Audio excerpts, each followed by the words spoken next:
Assalamualaikum warahmatullahi wabarakatuh. Alhamdulillahirrahmanirrahim.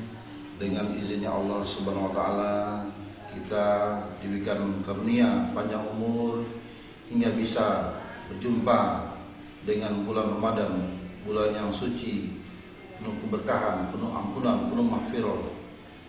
Pada kesempatan ini saya ingin berbagi nasihat untuk diri saya sendiri, juga untuk teman-teman yang ada dimanapun berada di dalam YouTube ini.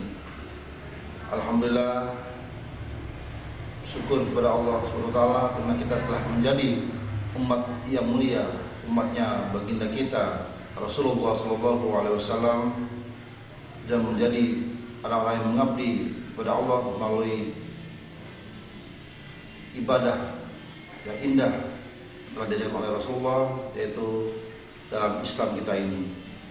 Dalam kesempatan ini saya ingin berbagi nasihat. Dalam Ramadan ini tentu kita akan mengalami banyak ujian dan cobaan, ujian yang zahir maupun ujian yang batin, ujian kesabaran, ujian kegelisahan, dahaga, kelaparan, ujian emosi, ujian-ujian yang lain. Oleh karena itu kita harus punya bekal.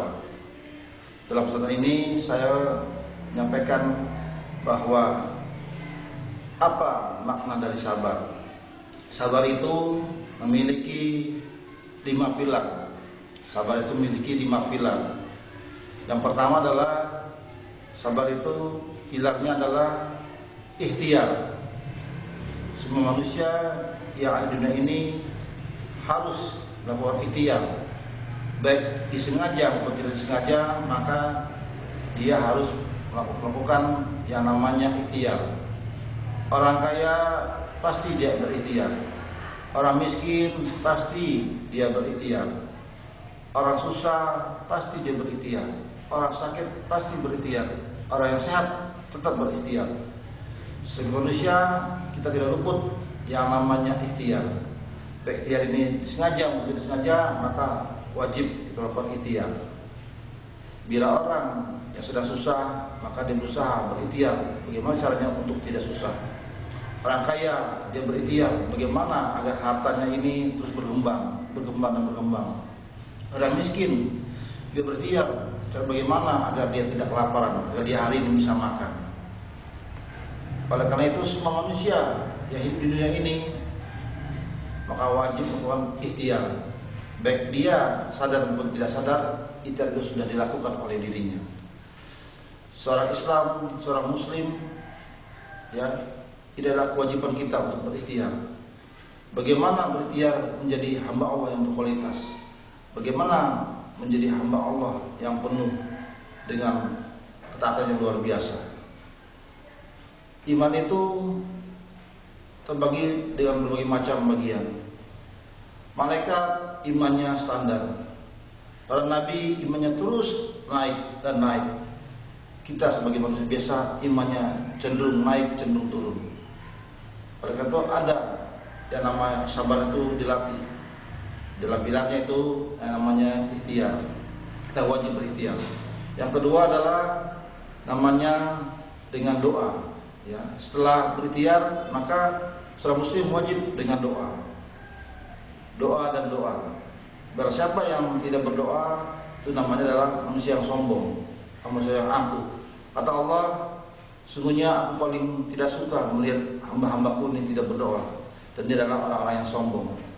Orang yang tidak berdoa adalah orang yang sombong. Seorang muslim wajib berdoa. Setelah dia berikhtiar dengan susah payah, dengan caranya sendiri agar mencapai ikhtiar yang baik, maka dia wajib dengan doa. Berdoalah kepada Allah Subhanahu wa taala, meminta apa yang kita inginkan. Dimanapun kita berada, wajib kita berdoa. Doa itu adalah penting. Doa itu adalah sangat penting. Doa itu adalah untuk membuka hati nurani kita kepada Allah Subhanahu wa taala. Jadi bila seorang muslim sudah melakukan ikhtiar, maka dia wajib dengan doa. Jadi sabar itu memiliki 5 pilar. Pertama adalah dengan cara berikhtiar. Kedua adalah dengan doa. Tiga adalah bilatnya adalah yang namanya pasrah atau berserah diri kepada Allah Subhanahu wa taala. Setelah lakukan ikhtiar, lakukan doa, maka wajib kita berserah diri kepada Allah Subhanahu wa taala. Apapun yang telah kita lakukan selama kita berikhtiar ini dan doa, maka serahkan diri kita ini kepada Allah Subhanahu wa taala. Biar Allah yang memutuskan apa yang Allah kehendaki dalam diri kita. Orang yang sudah susah hidupnya, didera hutang piutang, maka dia minta kepada Allah agar dia berikan jalan keluarnya. Jadi sahabat itu memiliki, pertama adalah ikhtiar, kedua doa, ketiga adalah dengan cara bersyukur kepada Allah. Kedua ini adalah sabar itu memiliki tempat penentu batas sabar. Sabar itu punya tempat penentu bersabar. Pertama adalah Allah, kedua adalah syaitan, ya. Jadi bila kita sudah bersyukur kepada Allah, biar Allah menentukan. Terkadang bila kita sudah bersyukur kepada Allah, muncul syaitan mengganggu. Agar apa? Agar kita muncul putus asa. Setelah itu muncul rasa tidak puas. Setan bermain di dalamnya.